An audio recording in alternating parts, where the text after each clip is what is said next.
Hello student, welcome to our channel Learning Zoology with AC. I am Dr. Aruna Chakravarti, Associate Professor of Zoology, Government Dungar College, Bikaner. Student, आज हम BSc part first के paper second higher invertebrates के अंतर्गत पैलिमोन के respiratory system के बारे में बात करेंगे. जैसा कि आप सभी जानते हैं, पैलिमोन जो कि जिसमें रेस्पिरेटरी सिस्टम जो होता है सुविकसित होता है, वेल डेवलप्ड होता है. इनमें जो होता है पैलिमोन जो होता है इसमें रेस्पिरेटरी फंक्शन परफॉर्म जो होता है वो 3 ऑर्गन्स द्वारा होता है जिन्हें हम कहते हैं रेस्पिरेटरी ऑर्गन. फर्स्ट जो होता है जिसे हम कहते हैं लाइनिंग ऑफ ब्रैंकियोस्टेजाइड या गिल कवर कहते हैं. सेकंड जो होता है एपिपोडाइट्स, 3 जोड़ी जो होते हैं इसमें अधिपादांश पाए जाते हैं. और थर्ड जो होता है इनमें गिल्स पाए जाते हैं जो कि 8 जोड़ी 8 पेयर जो होते हैं गिल्स या क्लोम जो होते हैं गिल्स और ब्रैंकियाई का बने हुए होते हैं. तो ये सब अंग जो होते हैं थोरैक्स के दोनों ओर 2 बड़े तथा संकुचित गिल चैम्बर में सुरक्षित रहते हैं.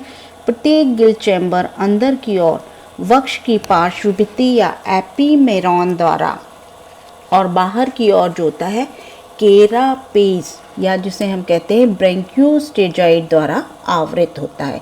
गिल चैम्बर जो होता है आगे, नीचे और पीछे की दिशा में खुले प्रकार के होते हैं. सबसे पहले हम बात करेंगे गिल्स की. गिल जो होते हैं गिल चैम्बर में 8 गिल पाए जाते हैं, परंतु गिल आवरण को हटाने पर केवल 7 पेयर गिल्स जो होते हैं 7 गिल जो होते हैं दिखाई देते हैं, क्योंकि 8वां गिल जो होता है वो द्वितीय गिल के पृष्ठ भाग के नीचे छिपा हुआ होता है. गिल जो होता है प्रत्येक गिल चैम्बर में 8 गिल होते हैं. प्रत्येक गिल आवरण को हटाने पर केवल 7 गिल दिखाई देते हैं, क्योंकि 8वां गिल जो होता है वो सेकेंडरी द्वितीय गिल के पृष्ठभाग के नीचे छिपा हुआ होता है. नेक्स्ट हम बात करेंगे इसमें लाइनिंग ऑफ ब्रैंकियोस्टेजाइड. तो क्लोम वर्पों के अंदर का स्तर पतला, झिल्लीवत और अत्यंत जो होता है वैस्कुलर होता है, जिसमें छोटे छोटे रुधिर अवकाश होते हैं. दोनों आवरक जो होते हैं श्वसन सतहों का निर्माण करते हैं और जल में घुली हुई ऑक्सीजन का एब्जॉर्प्शन कर लेती हैं और कार्बन डाइऑक्साइड को बाहर त्याग देती हैं. एपिपोडाइट की बात करें तो ये साधारण लीफ के समान जो होती हैं फॉलिएशियस होती हैं, अत्यंत परिसंचारी होती हैं. 3 जोड़ी जो होती हैं इंटेग्यूमेंट्री या अध्यावरणी उद्धर्त होते हैं. जो तीनों जोड़ी जो होते हैं मैक्सिलिपीड के कक्षांग खंडों से निकले होते हैं और मैक्सिली के प्रवाहकों या स्कैफोग्नेथाइटों के नीचे गिल चैम्बर के अग्रभाग में स्थापित रहते हैं. प्रथम जोड़े के अधिपादांश अन्य 2 जोड़ों के अधिपादांशों की अपेक्षा बड़े होते हैं, द्विपाली होते हैं और ये भी आदि गिलों की भांति श्वसन अंगों का कार्य करते हैं. अकॉर्डिंग टू देयर अटैचमेंट, उनके यदि हम बात करें तो उनकी उत्पत्ति, अपनी उत्पत्ति और जुड़ने के स्थान के अनुसार गिल 3 प्रकार के होते हैं. According to their attachment 3 types of gill are seen in Palaemon. तो पैलिमोन जो है प्रॉन जो होता है इसमें अपनी उत्पत्ति और जुड़ने के स्थान के अनुसार गिल 3 प्रकार के होते हैं. पहला होता है पोडोब्रैंक, दूसरा होता है आर्थ्रोब्रैंक और तीसरा होता है प्लूरोब्रैंक. फर्स्ट हम बात करेंगे पोडोब्रैंक या जिसे पाद गिल भी कहते हैं, फुट गिल भी कहते हैं. एक उपांग के कक्षांक से जुड़ा रहता है. पैलिमोन के दोनों दूसरे जंभ पादकों के कक्षांक से एक पाद क्लोन जुड़ा हुआ होता है. नेक्स्ट हम बात करेंगे आर्थ्रोब्रैंक या जिसे हम संधि गिल या जॉइंट गिल भी कहते हैं. यह उपांग के शरीर से जुड़ने के स्थान पर पाई जाने वाली आर्थ्रोडियल मेम्ब्रेन से जुड़ा होता है. प्रत्येक तीसरे जंभ पादक पर 2 संधि क्लोम जो होते हैं पाए जाते हैं. दूसरा संधि क्लोम पहले की अपेक्षा छोटा होता है और पहले के नीचे छिपा हुआ रहता है. नेक्स्ट हम बात करेंगे प्लूरोब्रैंक या इसे हम पार्श्व गिल या साइड गिल भी कहते हैं. तो उस खंड की पार्श्वभित्ति से जुड़ा होता है जिसके साथ उपांग जुड़ता है. प्रत्येक और की अंतिम 5 गिल पार्श्वक्लोम होते हैं जो उन वक्षीय खंडों की पार्श्व भित्ति से जुड़े होते हैं जिनसे 5 टांगें जुड़ती हैं। नेक्स्ट यदि हम ब्रैंकियल फॉर्मूला की बात करें तो इनमें प्राण में जो होते हैं प्रत्येक गिल चैम्बर जो होते हैं इनमें श्वसनांगों की संख्या और उनकी स्थिति एक क्लोम सूत्र द्वारा निरूपित की जाती है। स्ट्रक्चर ऑफ गिल, गिल की संरचना। तो गिल की आकृति लगभग जो होती है हंसियाकार होती है। पीछे की ओर गिल जो होते हैं परिमाण में धीरे धीरे बड़े होते जाते हैं। प्रत्येक गिल अपने से अगले गिल की अपेक्षा बड़ा होता है। प्रत्येक गिल मध्य में एक छोटे संयोजक गिल रूट द्वारा वक्ष से जुड़ा हुआ होता है। इसी गिल रूट से होकर तंत्रिकाएं और रुधिर जो होता है वो प्रणाल गिल के अंदर प्रवेश करते और बाहर आते हैं।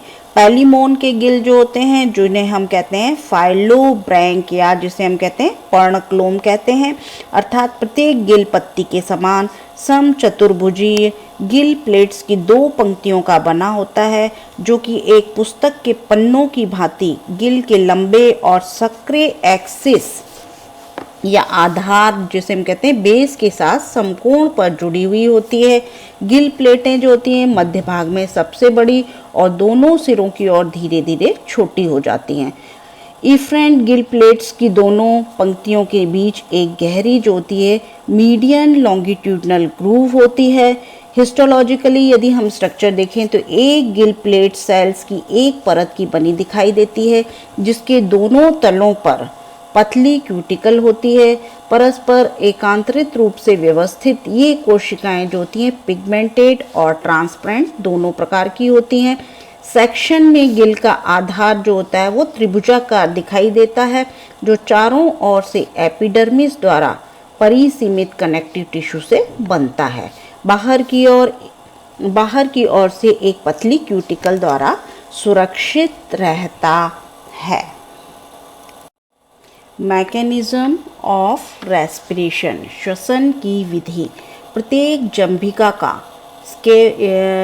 जंबिका का स्केफोग्नेथाइड गिल चैम्बर के अंदर आगे की ओर स्थित रहता है या अपनी निरंतर लहरदार गतियों द्वारा चैम्बर के अगले खुले हुए सिरे से जल को बाहर प्रवाहित करता रहता है। जंब पादकों के बहिर्पादांश स्केफोग्नेथाइड के कार्य में सहायता करते हैं। गिल चैम्बर के पिछले छोर से स्वच्छ जल की धारा अंदर प्रवेश करती है। यह जल धारा जो होती है क्लोम वर्कों के अंदर से लेयर्ड गीलों और अधिपादों के ऊपर से होकर गुजरती रहती है। इन श्वसन अंगों में रुधिर की आपूर्ति अधिक होने के कारण गैसों का आदान प्रदान हो जाता है। अत्यंत कोमल और पतली गिल प्लेट जो होती है डिफ्यूजन द्वारा गैसों के एक्सचेंज में परमिएबल मेम्ब्रेन की भांति कार्य करती है। जल में घुली ऑक्सीजन रुधिर में ले ली जाती है और रुधिर की कार्बन डाइऑक्साइड जल में विसरित कर दी जाती है। यदि हम ब्लड सप्लाई इन गिल की बात करें तो गिल आधार में एक सिरे से दूसरे सिरे तक 3 जो होती हैं अनुदैर्ध्य रुधिर प्रणाल या ब्लड चैनल होते हैं। इनमें से 2 जो होते हैं लैटरल तटों के साथ साथ दोनों ओर होती हैं जिन्हें हम कहते हैं लैटरल लॉन्गिट्यूडनल चैनल। तीसरी जो होती है जिसे हम कहते हैं मीडियन लॉन्गिट्यूडनल चैनल। तो मध्यवर्ती खांच के नीचे गिल आधार के शीर्ष भाग में होती है। दोनों लैटरल चैनल जो होते हैं वो ट्रांसफर कनेक्टिव्स द्वारा परस्पर जुड़ी रहती हैं। एक सीढ़ी के समान रचना बन जाती है। लैटरल चैनल से अपनी ओर की प्रत्येक गिल प्लेट जो होती है इसमें एक महीन जो होती है मार्जिनल चैनल जाती है जो उसके तट के साथ होती हुई अंत में मीडियन लॉन्गिट्यूडनल चैनल से मिल जाती है। नेक्स्ट हम बात करेंगे circulation of blood through the gills तो एक गिल में रुधिर का परिसंचरण, यदि हम ब्लड सर्कुलेशन इन ए गिल की बात करें, यदि एक गिल में रुधिर का परिसंचरण की बात करें तो शरीर में जो इम्प्योर ब्लड होता है वो होता है एफरेंट ब्रैंकियल चैनल द्वारा गिल में आता है, जो कि गिल रूट में प्रवेश करके अपने सामने स्थित एक ट्रांसवर्स कनेक्टिव्स में खुल जाता है। रुधिर पहले दोनों जो होते हैं लैटरल कैनाल में बहता है, पार्श्व नालों में बहता है और फिर सीमांत नालों में बहता हुआ मध्यवर्ती अनुदैर्ध्य नाल में पहुंचता है। इतना चलने में यह रुधिर ऑक्सीजनेटेड होकर शुद्ध हो जाता है और मीडियन चैनल में, मध्यवर्ती लॉन्गिट्यूडनल चैनल जो होती है से यहाँ से शुद्ध रुधिर जो होता है इफरेंट ब्रैंकियल चैनल द्वारा कहाँ पहुँचता है, हार्ट में या पेरिकार्डियम में ले जाया जाता है। तो स्टूडेंट्स, आज हमने पहली मोन में रेस्पिरेटरी सिस्टम के बारे में बात की।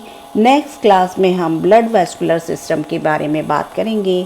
Thanks for watching.